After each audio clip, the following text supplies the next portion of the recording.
Pemirsa YouTube Indo Paulio yang saya hormati di mana Anda berada. Saat ini saya Sunardi Mulia sebagai pimpinan YouTube Indo Paulio mendapat kesempatan untuk mewawancarai Bapak Willianto Tanta sebagai Ketua Umum PSNTI periode 2022 sampai 2026.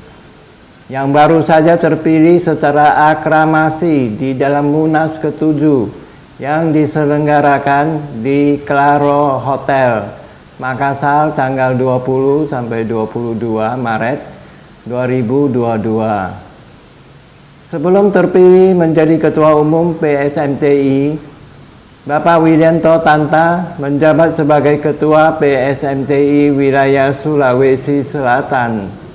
Pertama-tama kami mengucapkan selamat datang Bapak Willianto Tanto ke studio Indo Paulio ini untuk menerima wawancara dari kami. Kedua, kami mengucapkan selamat atas terpilihnya sebagai Ketua Umum PSMTI periode 2022 sampai 2026. Ya, selamat. Terima kasih. Ya. Terima kasih. Nah, apa yang menjadi prioritas pertama program kerja PSMTI periode 2022 sampai 2026? Apakah ada program jangka pendek, jangka panjang, dan jangka sedangnya? Makasih banyak Pak Sunardi dari Indo Paulio Media. Ya.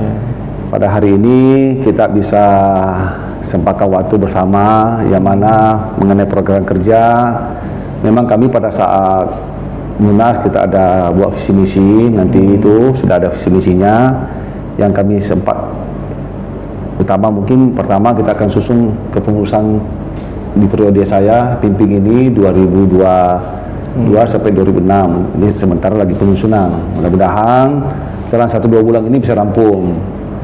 Adapun lagi yang kami program pertama mungkin media, yang mana media ini perlu karena apapun yang kita kerjakan buat itu perlu diketahui oleh umum. Apa yang sebenarnya dibuat oleh Paguyuban Sosial Marketing for Indonesia. Nah, jangka panjangnya memang sudah ada dalam visi misi kita. Itu akan nanti ada tim khusus yang kami tugaskan untuk menjalankan program jangka panjangnya gitu, termasuk TBTI. Jadi sampai sekarang apakah sudah ada misi-misi untuk jangka panjangnya? Ya, dalam kemarin kita ada visi-misinya ada. Gitu. Bisa Bapak jelaskan sedikit mengenai misi jangka sedang dan jangka panjangnya? Nah, yang jelas jangka panjangnya kan ini kan bagaimana ini Paguyuban bisa mendapat kepercayaan dari utamanya masyarakat Tionghoa kita yang ada di Indonesia, ya itu pastilah karena Paguyuban ini dibentuk adalah untuk kita rumah besar orang Tionghoa. Nah, jadi dalam visi misi itu kami sudah cantumkan semua, ya di auditing kami. Nah, yang jelas kami berupaya dengan seluruh pengurus yang baru nanti ini akan membuat PSNT ini semua program yang kita canangkan bisa terlaksana dalam 4 tahun ini, Pak. Oke. Jadi susunan pengurusnya sudah ada. Sementara dirampungkan, kita sementara rampungkan. Mudah-mudahan 1-2 bulan ini sudah bisa ada rampung dan bulan Juni kita rencana sudah ada pelantikan gitu. Oke, bagus ya. Bagaimana cara dan strategi Bapak Willianto melakukan konsolidasi agar semua program kerja yang telah ditetapkan dapat tercapai? Ya, otomatis ini pasti semua ada strateginya, Pak ya.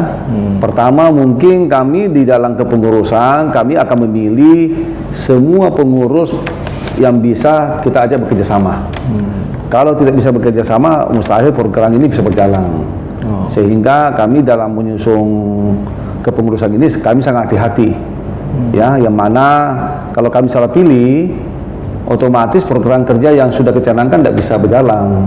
Benar. Nah, jadi bagaimanapun juga saya sebagai ketua umum bertanggung jawab di dalam melaksanakan sebagai ketua umum di Paguyuban ini, Pak. Iya, bagus ya.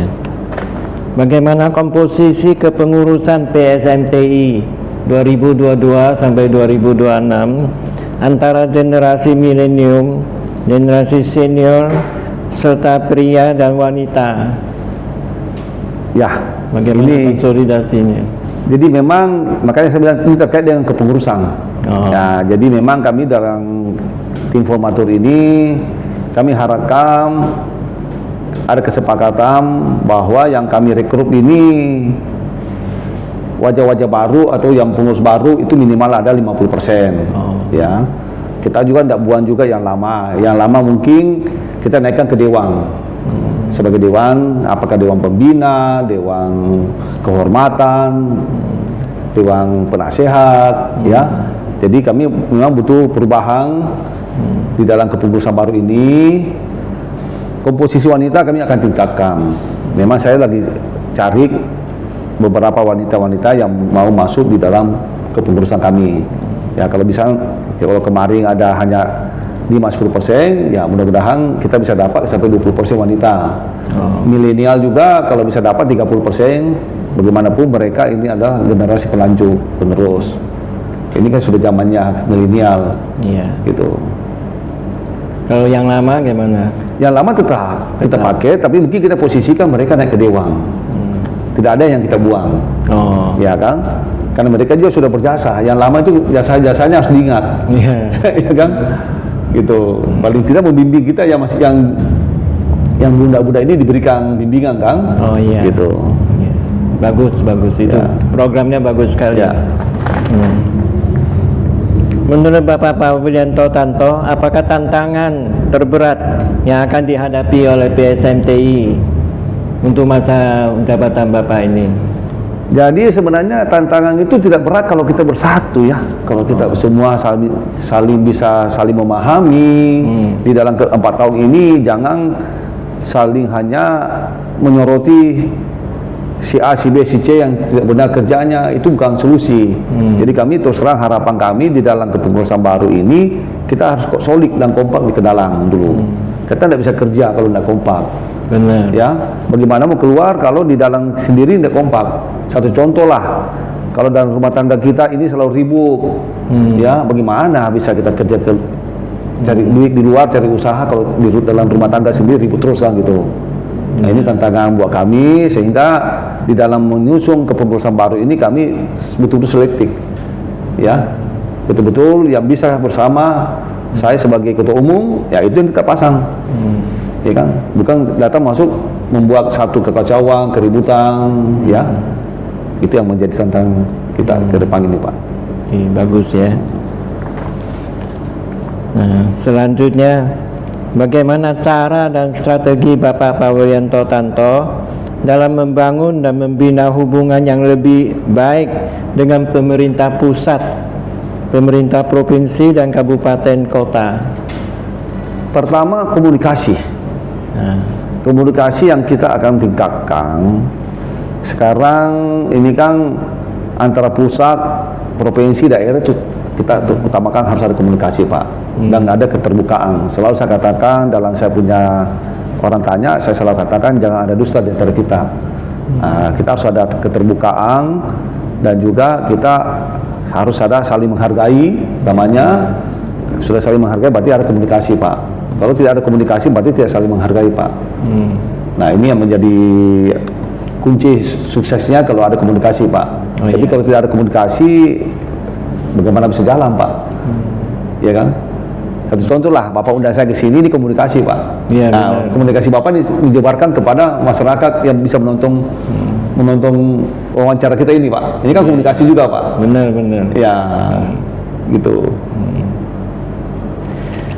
Terus pertanyaan berikutnya, Bapak kan orang Makassar ya, apakah mau pindah ke Jakarta, menetap di Jakarta di sini? Jadi ini ketua umum di Jakarta. Ini pertanyaan yang bagus, Pak. Sebenarnya kami walaupun sebelum jadi ketua umum juga sering ke Jakarta. Ya, memang kami juga ada domisili, ada rumah di Jakarta. Ya, cuma mungkin memang dengan diberi tanggung jawab sekarang menjadi ketua umum ya otomatis akan lebih banyak. Dan sekarang juga kan walaupun tidak ada di Jakarta kan sekarang IT sudah bagus, Pak. Sudah bisa lewat elektronik, lewat Zoom, lewat telepon, lewat apa semua. Ya kan. Jadi sudah berubah lah. Ya, bukan bilang nanti harus di Jakarta baru bisa jalan. Di mobil pun masih bisa. Ya kan? Inilah hebatnya teknologi, Pak. Tapi usaha Bapak yang umumnya di Makassar ya? Ya, kalau usaha umumnya Makassar, gitu Pak. Tempat cari makannya di Makassar, buat duitnya di Jakarta. Oke. Jadi ada 5 provinsi dalam kepengurusan PSMTI yang belum aktif dari jumlah 30 provinsi cabang PSMTI yang lahir dalam Munas 7 di Makassar. Apa kendala yang dihadapi oleh kelima cabang PSMTI tersebut sehingga sampai saat ini belum terbentuk kepengurusannya? Baik, ini pertanyaan yang sangat bagus. Sebenarnya yang dari 5 provinsi ini mungkin kepengurusan lama itu karena kondisi COVID, kita tahu bahwa dunia ini kan dilanda dan Indonesia dilanda pandemi COVID ya, 2 tahun. Jadi mungkin orang nggak mau tatap muka, nggak mau terima kunjungan, ya kan? Jadi memang awalnya ada 30 provinsi, sekarang yang aktif 25. Tapi kita harapkan pandemi ini sudah berakhir, tidak ada lagi. Ya, kami nanti setelah sudah menjadi ketua umum, kami akan menugaskan kepala bagian bidang organisasi untuk membentuk kembali 5 provinsi ini, bukan hanya 30 Pak, kita akan menjadi 34. Ya, kita harapkan dari 34 provinsi ini semua ada. Ya, supaya kita tahu bahwa kita punya Tionghoa yang ada seluruh Indonesia, semua daerah ada. Iya. Gitu. Dan mungkin juga program saya juga yang jangka panjang atau jangka pendek nanti kita mau ada IT. IT kita bisa data. Data setiap provinsi ada berapa jumlah penduduk Tionghoa sebenarnya ada. Daerah juga pada berapa. Nah, ini juga menjadi tantangan kita nanti ke pengurusan baru. Kita bisa data lah, harus data Pak. Selama ini kita belum ada data, ada berapa sih jumlah Tionghoa yang ada di seluruh Indonesia? Belum tahu ya. Belum tahu. Gitu. Jadi makanya kita bentuk dulu seluruh provinsi, kabupaten, kota, baru bisa kita dapat data. Gitu. Bisa kasih tahu kelima provinsi atau ini yang belum ada kepengurusannya provinsi apa saja? Kalau yang mungkin yang sebenarnya sudah ada sebenarnya Papua kalau salah, Papua berakhir. Belum perpanjang. Terus Jawa Tengah kemarin ada masalah. Nah, terus apa lagi ya? 5 provinsi yang tidak aktif kemarin. Kami tidak ingat benar datanya. Nah, apakah Bapak bermaksud mengunjungi provinsi-provinsi tersebut? Ya, kalau memang kalau mereka sudah siap, saya serahkan dulu kepada bidang kelembagaan, kita bidang organisasi yang mengurus dulu. Tuh. Jadi kita serahkan dulu untuk mereka komunikasi ke bawah dulu semua, mencari juga apakah bisa dapat orang yang terbaik di daerah tersebut. Karena memilih satu ketua itu tidak gampang. Pasti harus ketokohannya yang berpengaruh, ya kan? Tidak sembarang juga orang mau ketua tidak bisa kita langsung jadi setujui kan? Harus dilihat latar belakangnya juga gitu. Nah, jangan sampai nanti dia terpilih jadi ketua terus tidak bisa membuat Tionghoa lebih baik, kamu untuk apa Pak? Iya benar. Gitu. Ya. Selanjutnya ingin tahu apa pandangan politik Bapak mengenai Indonesia ini? Bagaimana politik masa depan Indonesia? Ya, sebenarnya PSMTI ini dalam ada ADART tidak ada bisa berpolitik, tapi kita harus tahu politik. Iya. Karena bagaimanapun juga negara Indonesia sekarang itu dikendalikan oleh politik. Benar. Yang mau jadi presiden aja itu harus diusung oleh partai politik. Benar. Jadi memang ini satu kendala buat kita. PSMTI dalam ADART tidak bisa berpolitik, tapi yang menentukan pemimpin di negara kita adalah politik. Iya. Nah, ini satu memang kami sudah bahas dengan beberapa orang. Kalau PSMTI tidak bisa terlibat politik, ini memang oke lah sesuai ADART. Tapi kalau kita tidak ikut perkembangannya, kita ketinggalan Pak. Iya benar. Kita pertama pasti tidak ada nilai di mata orang politik. Iya kan? Untuk apa kamu dia teman saya kalau kamu tidak bisa ikut berpolitik? Nah ini menjadi satu pembahasan sekarang Pak yang alok juga di dalam kita punya pengurus. Beda yang inti. Inti bisa politik. Oh, inti bisa. Inti bisa politik. Makanya inti setiap ada perayaan pasti presiden beri kesambutan. Kita ini terkendala. Iya kan? Jadi apakah maksud Bapak mau merubah ini ART-nya? Wah, ini memang harus ada artinya. Kalau harus ada artinya Pak sebenarnya. Ini saya tidak berani merubah karena bagaimanapun ini pendiri ini kita harus hargai Pak ya. Iya. Pendiri kita harus hargai. Tapi kalau pengurusnya juga sekarang bisa jadi pengurus tapi tidak bisa menjadi pengurus partai politik dalam ADT kita. Nah biasanya juga kita lihat kalau ketokohannya orang ini pasti partai politik melirik, wah ternyata itu udah berpengaruh, saya mau jadi ini serba susah kita ini. Iya kan?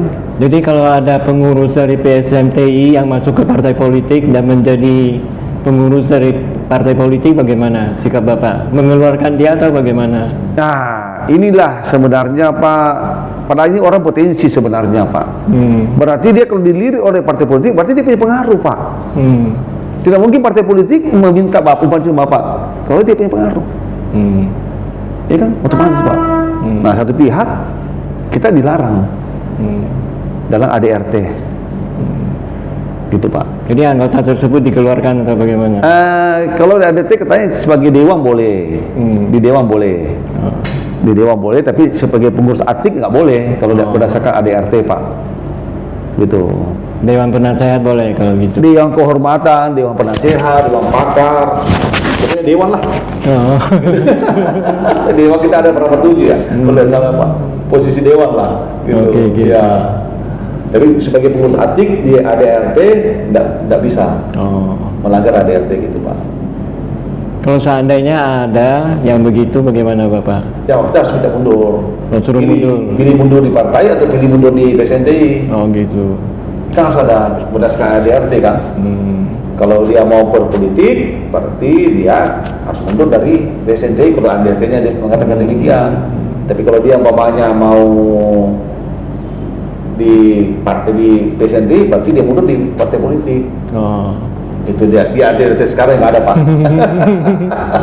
Jadi serba susah ya. Ya serba susah. Tapi kita harus berjalan dulu. ADRT yang ada, karena bagaimana itu aturan rambu-rambu organisasi kan. Gitu Pak. Kalau dikeluarkan atau diberhentikan tetap kita nggak ada hubungan dengan partai politik. Ya, tidak ada pengaruh dengan partai politik ya. Ada pengaruh. Otomatis nggak ada pengaruh Pak. Kan ada artinya sudah menjelaskan gitu. Tapi sebenarnya kita sayangkan sebenarnya secara Pak, bagaimanapun juga kita Tionghoa ini harus ada di pemerintahan Pak. Baru kita bisa eksis Pak sebenarnya. Ya paling tidak ada masuk di DPR Kota Makassar, Kota, Provinsi, RI, karena semua peraturan daerah, undang-undang semua di sana. Jadi kalau kita tidak terlibat di dalam pembahasan peraturan itu kita akan rugi Pak. Benar. Akan rugi. Ya. Jadi sebaiknya kita berpolitik sedikit ya. Ikutilah. Kalau saya sekarang saya hanya ikuti Pak. Mengikuti. Ya, tapi karena ADRT tidak bisa kita ikut berpolitik, ya kita harus taat di situ. Tapi kita harus ikut belajar sana. Tapi kalau memang mereka mau masuk ke pemerintah, ya kalau kita sepanjang kita bisa bantu, kita bantu Pak. Ya. Memang asik ini Pak Bapak tanya, karena ke depan ini sisa 2 tahun kan pemilihan pemimpin negara lagi yang baru itu memang menarik Pak. Bagaimana pandangan Bapak mengenai pemerintah sekarang? Bagus sekarang. Ada harapan apa Bapak mengenai ini pemerintah yang akan datang ini? Kita harapkan bisa sama minimal, kalau bisa lebih bagus. Ya. Jangan berkurang. Kan selalu umur saja bertambah terus Pak. Apakah ada tujuan Memilih siapa jadi presiden? Kita jangan, itu rahasia dulu kan. Belum ada. Ya, belum ada. Janganlah kita. Kan dilarang, PSNT dilarang berpolitik, Pak. Kalau partai politik bisa. Ya. Jadi tidak boleh mengendalikan warganya untuk memilih siapa ya. Nanti kalau ada warga yang pemain Simpeng mau jadi anggota DPR, kita sampaikan, baik bantu Simpeng itu mau jadi wali kota kah atau mau jadi bupati. Ini sudah punya kemampuan Simpeng ini. Katanya anak bapak jadi anggota DPRD juga ya? Ya saya hibahkan lah. Hibahkan satu karena memang itu saya katakan Pak. Karena saya tidak hibahkan di PSNTI karena ada RT melarang. Tapi teman-teman PSNTI membantu. Ya, dia juga nggak mungkin lolos kemarin kalau bukan teman-teman PSNTI yang lancar ya, tidak ada kendala, ada apa-apa ya. Ya. Anak bapak nggak ada kendala, misalnya tolakan dari masyarakat gitu. Nggak ada. Malah sekarang dia rajin turun ke masyarakat Pak. Dia sendiri melihat keadaan masyarakat di bawah kemana. Mereka lebih melihat Pak. Iya. Jadi biasa tanya-tanya gimana. Ini keadaan masyarakat. Jadi kan dia terima aspirasi dari rakyat masyarakat, apa keluhan-keluhan. Nah, itu paling tidak kan itu pembangunan Pak. Iya. Ya kan? Dari semua yang ada di Sulawesi Selatan 80, yang Tionghoa ada 2. Jadi hanya tidak sampai. Kalau bilang 0,25 aja. 80 anggota di DPR itu isinya Tionghoa cuma 2. Cuma 2. Ya. Padahal idealnya itu kalau bisa 8-10% lah. Iya. Ya kan? Jadi Bapak harus dorong dong supaya lebih banyak yang masuk ke DPRD. Tapi banyak juga takut Pak, nggak mau. Banyak takut nggak mau. Iya. Sebenarnya zaman sekarang harus berani Pak. Iya, harus berani. Ya, karena mereka sebenarnya kalau jujur ngomong itu masuk situ pengabdian Pak. Nggak ada benefit bisnis, tapi itu memang untuk bagaimana paling tidak warga kita dia bisa lihat undang-undang peraturan daerah gimana kan. Iya. Banyak terima kasih kepada Bapak Wiryanto Tanto yang telah menerima wawancara dari Indo Pauliau ini. Semoga Bapak maju terus ya untuk PSNTI dan untuk warga Tionghoa di Indonesia, supaya warga Tionghoa Indonesia bisa lebih mengenal Indonesia lagi dan bisa bergaul lebih banyak ya, lebih akrab lagi dengan Indonesia ya, bisa memberikan kontribusi kepada Indonesia ya. Terima kasih Pak. Terima kasih juga Mas Seti Haji dari Indo Palau. Mudah-mudahan Bapak punya media ini makin sukses ke depan. Kerjasama kita bisa berlanjut terus. Ya, saling kita tukar informasi. Terima kasih. Oke. Sama-sama.